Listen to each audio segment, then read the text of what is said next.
It's my name. Okay. Answer to that, Great. pronounce that, Lotswatch, Sam Purana, Arctic News, or Amy Lotswatch. Okay. It would be great if when people ask questions, if they would like to say who they are or where they're from. I think that would, sort of give us an idea. One of the things about community conference like this is it's great to, pick somebody out and be able to go and have a chat with them afterwards. So let's do that. So can I have some hands for questions? There's a lady there and there. Are we going to be all right without a mic? No. Okay. We start. Should we take a few questions and then see how we go? My name's Anne Saxon. I'm part of the campaign against crime. Yeah, my name's Anne Saxon. Can somebody do mic duty at all? I don't think I want to. Part of the campaign against climate change. I just wanted to ask the professor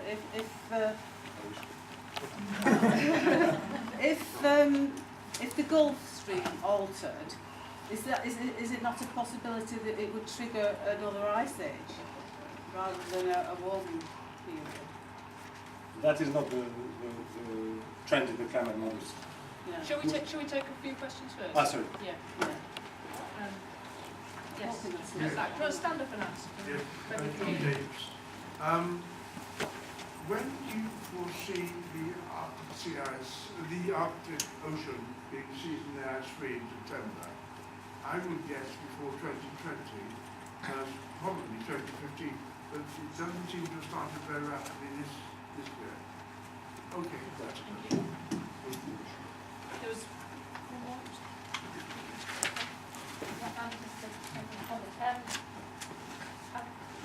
I'm not glad to hear you say it, but the possibility that Greenland ice sheet is gone without current, even with the amount of carbon in the air, Greenland ice sheet is already gone. But you mentioned figures of 7 to 55 metres sea level rise is Antarctica really. And I just wondered how, you're obviously disputing that Greenland is gone, but how quickly is that going to happen? Is that predictable or not?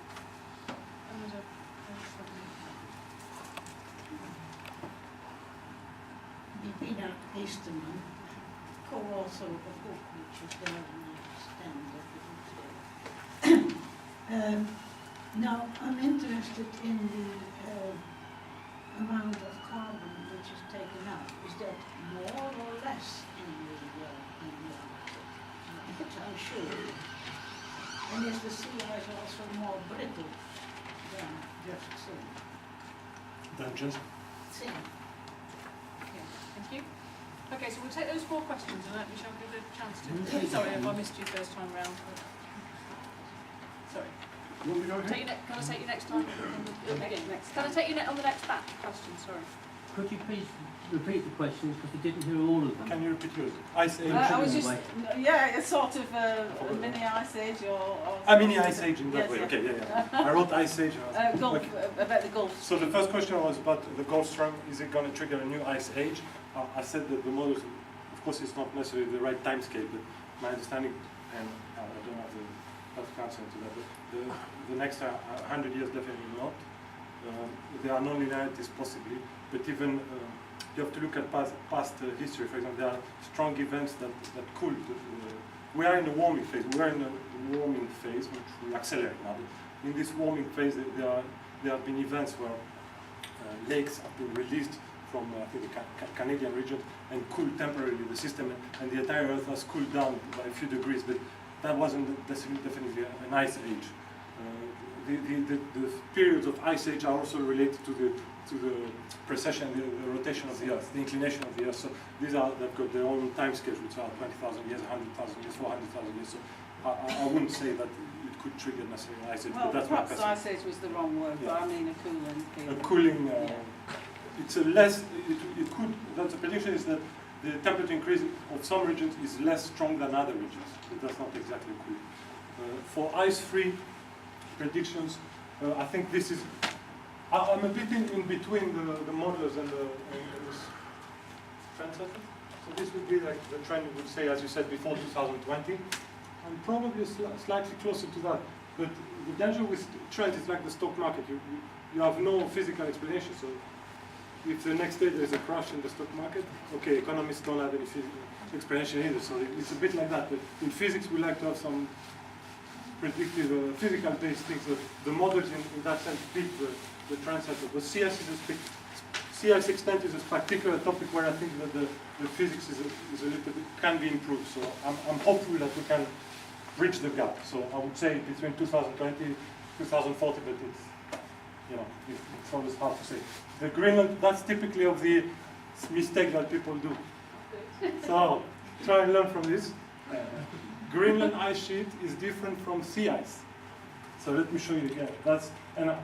You were not listening. I understand the difference between them. What I'm saying is there's already so much carbon in the air. Kevin was talking about 20 tons a year or whatever. Is it capable of There's melting? already so much there. We're going back to the Pliocene. The Pliocene is over. Yeah. So I tried to give some indication on that. So just to be clear, sea ice 2 meters. Yeah, I understand the difference. What I'm asking So is... if that is, you ask me yeah. if this can melt. Yeah. I kind of said that the model prediction says that if the temperature over Greenland reaches 3 degrees higher than what it is now, it's a bit harder to hit that region because it has its own feedback. If this is going to warm by 18 degrees, but that's a bit less. But if it reaches 3 degrees, which is kind of predicted, then we expect over a potential of hundreds and thousand years, the Greenland could disappear. So yes, yeah, but it's not sea ice is. We're talking 10 years, 20 years. Here we're talking hundreds of years. And that's unless there are non-linearities, which I'm not an expert in answering that. But you are right. That's 7 meters. That contributes to 7 meter sea level rise. Antarctic 55 meters. Even probably longer time scale. And I don't know if it's also possible. The carbon intake is the last part of my talk, which I didn't talk about. But my understanding is that the first idea is that the Arctic Ocean is an important global carbon sink. At the moment, it's covered with sea ice. So if it opens up, it might take more. So I put some points here. I again refer to this report from WWF and lots of literature, but I would say it's not my domain, so maybe have a look at that.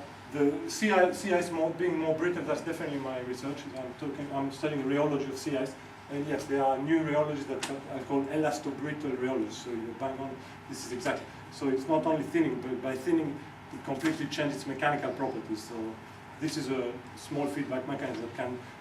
Peter Williams is talking about the sudden catastrophic summer where it goes away. The fact that sea ice becomes more weak might contribute to that. But it can also have negative feedback. So the ice being more brittle, more fractures, and the regions with more open fractures where it can freeze. So it can actually be a mechanism to recover the ice. So it's a bit interesting. It's an interesting topic. Great, thank you, Michel. Okay, let's take some more questions. So we've got the man in the front who's already had his hand up before. Let me just and the man behind you. Are there any more immediately wanting to speak? Okay, another one. Okay, thank you. Hello. Would you, as a scientist, talking to in the main lay people who want to find out what the implications of what's happening in the Arctic are, would you say that the evidence, primarily from Jennifer Francis, that the slowing down, the weakening of the polar jet stream is the prime factor behind the last 2 years of absolutely atrocious weather occurrences, and that the increased Arctic amplification that we can reasonably expect will only lead to worsening weather conditions as the polar stream weakens. Is that virtually accepted by the scientific community, and which something I would imagine the scientific community would want to advise governments about with the utmost urgency? By the way, I'm speaking for a pressure group, a group that applies pressure on this very thing called the Arctic Lead Value Emergency Group. Thank you. So, Aaron? Hi, I'm Dr. Aaron Tyrion from the University of Sheffield. So you were saying that we should expect that the Arctic's going to be ice-free in the not too distant future, give or take 20, 30 years. But so how much extra heat that's currently going into melting the sea ice in the summer are we expecting to be absorbed into the ocean as a result of there not being any ice left? So basically the question is, where's that extra heat going to go? And as a second part of the question, if you grant me that the ice does melt sooner than the models are predicting, so more in line with the trends, how do you think that would affect the model predictions? And I guess what I'm trying to ask here is, can we really trust the IPCC modelling efforts if the ice is gone in 2015 to 2020 rather than in 2040? Thanks. Hi Michel, I'm David Wasdale from the Apollo Gaia project. We put our study on Arctic dynamics onto the web just 48 hours ago, so I'm sorry it didn't get to you in time to be taken account of. So basically this is about resources that I'm bringing alongside you today. And the copies of the report we put up, which I think you had access to only last night, I'm sorry, are available on Bookstore. There's enough to go around most of the people here.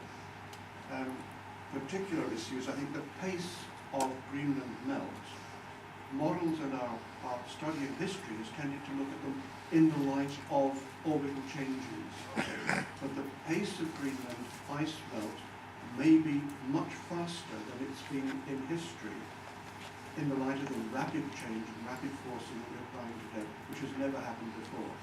So I think that's a question to look at deeply. And the consequences of the jet stream meandering onto our food production is profound. So could you say something about the implications for food stability as a result of changing the Arctic? And I will make these available for you. And one more at the front here. Yes, Simon Norton, member of the Campaign Against Climate Change. Can you just say how relevant is other campaigns by groups like Greenpeace against oil exploration in the Arctic to the problems faced in the Arctic? Right, thank you. So it's getting tougher. Round two is, you might defeat me in round two. So ice 320, yeah, this was a particularly tough question. Maybe we can talk, because you asked for numbers or something. It's always tricky. Picture for now. Yeah, but how much extra heat, where does it go? So my guess is it goes in the ocean, but I think we should discuss more, especially if you're in the field, we could keep in touch with this. And the second question is, can we trust the models? That is a, yeah, so. If it did go into the ocean, would that start leading towards a year-round ice-free Arctic? I mean, the models predict winter melt or so by 2000. The current models predict definitely by 2100, possibly before. The winter is melting. If you have 18 degrees more in the winter, it's bound to have an impact. Right. So if you have all the extra heat in the ocean, is that going to stop the refreezing? Or delay it and then delay it again? Yeah, that's my understanding. That's one of the feedback. So it could be much sooner if it happens sooner. It delays the onset of the freezing and it extends the melting season. Thanks. That's my understanding. The second part is, can we trust the models? They get something a bit wrong there. You have to understand that the model, as I said, sea ice is a very fragile component. Imagine 2 meters over thousands of kilometers. So, and there are experiments where you take the sea ice out, then cool the system, artificially cool the earth. It grows back quite quickly. So it is a funny one because it is at the same time a bit like a thermometer. And how much an active contributor it is. My guess it is an active contributor, but how much it is I still haven't understood completely, I have to say. So have they done the opposite experiment where they've taken out the sea ice and seen how much it increases? That's something that they have done, but I'm not sure they have done in the way I would like, because you can do, we can talk about that. That's something yes. Sorry. It's a bit more technical. These are definitely good questions. I think what I would like to achieve from Michel, if possible, is to give us some weapons really to take out there? Because we're people who are interested in climate change, we're having conversations with other people. There's definitely, So- for laymen, and actually for scientists, it's a very actual topic, and now there are blogs, there are Twitter. If you're interested in the topic, you could follow it on Twitter. A blog that comes to mind is Neven, N-E-V-N. This guy is, I don't know if he's an academic, but he's a like journalist, and he's very active, even for us academics. Of course, it's a bit dangerous. You have to go back to the paper, peer review.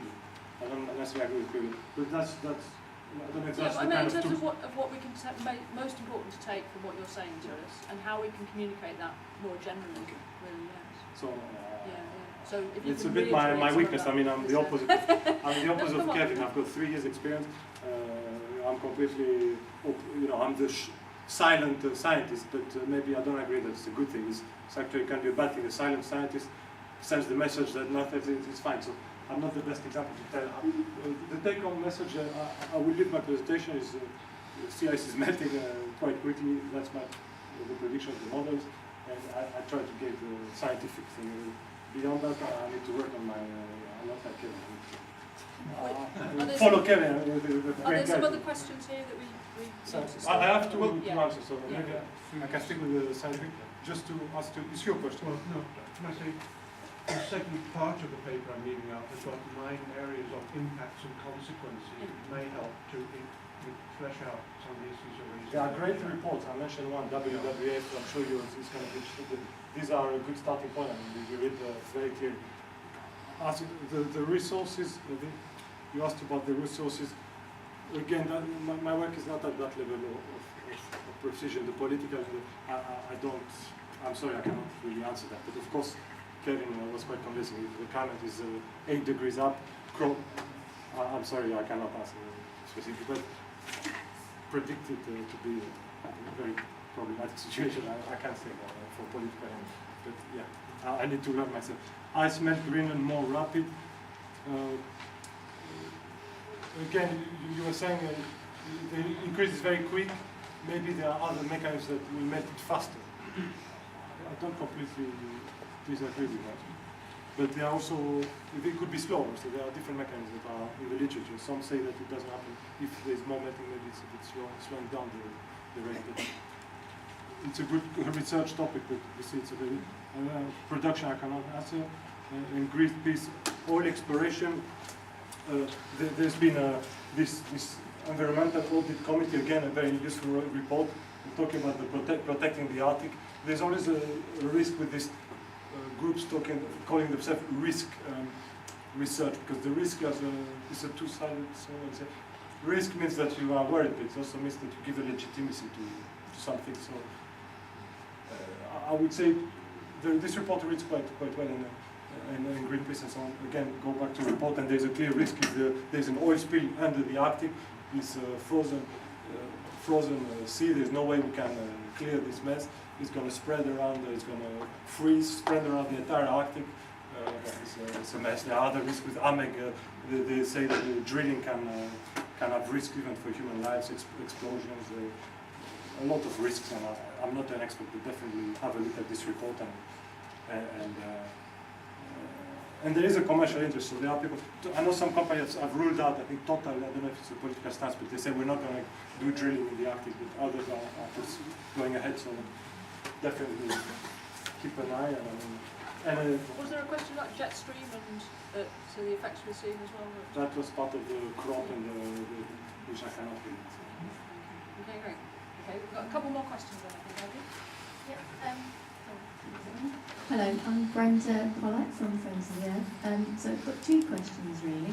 One is, when I've been in conversation online with climate skeptics, everything I say and quote and put links to about climate change is happening, they will come back and say, here's some more references, usually from the Global Warming Foundation, but sometimes elsewhere, and they combat everything and say, scientists are also saying this and questioning, the trends, so any help on that, where, a definitive answer would be nice, or a place where, every government has said it is happening or something, as well as scientists. And then the other thing is, coming back to sort of what you were saying, the other thing that Friends of the Earth gets accused of is being, if we're too negative and too scaremongering, quote unquote, people shut their ears and don't listen and don't want, don't know what to do, bury their heads in the sand if they believe it, or just stick their necks out and argue with you if they, if they don't believe it. So what I would like to know is there anything science can offer to sort of inspire us in terms of new science that's coming about that can combat some of what we've been talking about? And Martin, do you want to come over and shout? No, I'll use my voice angle a bit more. Yeah. Thank you. Martin Emerson from the, I'm actually the treasurer of the trade union group, so I do want to thank people for coming. I think Michel has had an incredibly difficult task here, actually, and I really thank you for your presentation, because actually, if you think about the way the media portrays the question of climate change, the Arctic ice is the key thing that everyone sees. It's the image that we see every September, the graphs and so on, and it's the question that everyone asks. And the problem is there's no real way to answer the question, what will this mean? It's very difficult to say to someone in Birmingham or in Manchester, where I'm from, or London, this is what will happen as a result of this ice disappearing. The only way we can answer it is to talk in generality, but those are quite worrying ones, because we can talk about the consequences will be more global warming, accelerated global warming, more uncertainty, and more extremes in terms of weather. And I think that's the way we have to approach this question. That it leads us into a discussion about what climate change is, what global warming will mean, and how it will impact us. And I think what the presentation shows is, by understanding what's causing the ice to melt and why the world is getting warmer, we start to see some of the solutions. And I think really that's the answer for us. It's the only real solution is to reduce dramatically the amount of carbon dioxide we're putting into the atmosphere, and start to find ways of finding alternatives. So I thank the doctor for coming here and sort of entering the den. But actually, I think there are some wonderful books and publications out there that people should start to read, because this is increasingly going to be the question that is at the forefront of people's minds, and it's going to be one that activists and environmentalists and trade unionists have to be a bit up to speed on to understand, really, because the impacts will be quite fast, and they are happening already with the extremes of weather. So thank you for coming very much and answering people's questions.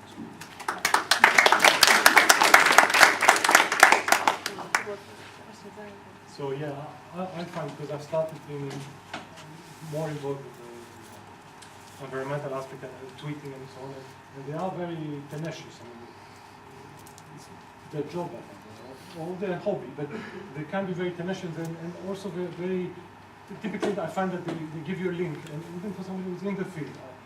I read, for example, recently there was this dispute of, okay, Arctic sea ice has been declined, but look, in the Second World War it was also not there, it was declining. Pages and pages of argumentation and books, a bit weird setup, and they're not peer reviewed and so on. But still, if you want to spend time looking into this, it takes time, and they take ages answering to all your questions. So I think you have to keep a bit calm and answer what you know, and try and occasionally spend your weekend destroy an argument if you can, because sometimes they might be more scientifically minded than you, and things like, it's a bit dangerous. You mentioned scaremongering. If you go on TV and say, okay, the ice sheet, Greenland ice sheet is going to melt in 5 years, I think it's counterproductive, because it's a wrong message. It's completely wrong. So you have to. It's like in politics. Don't say completely crazy things, because it's going to backfire. But then I think, I mean, maybe I don't have much experience, but the talk before was quite illuminating.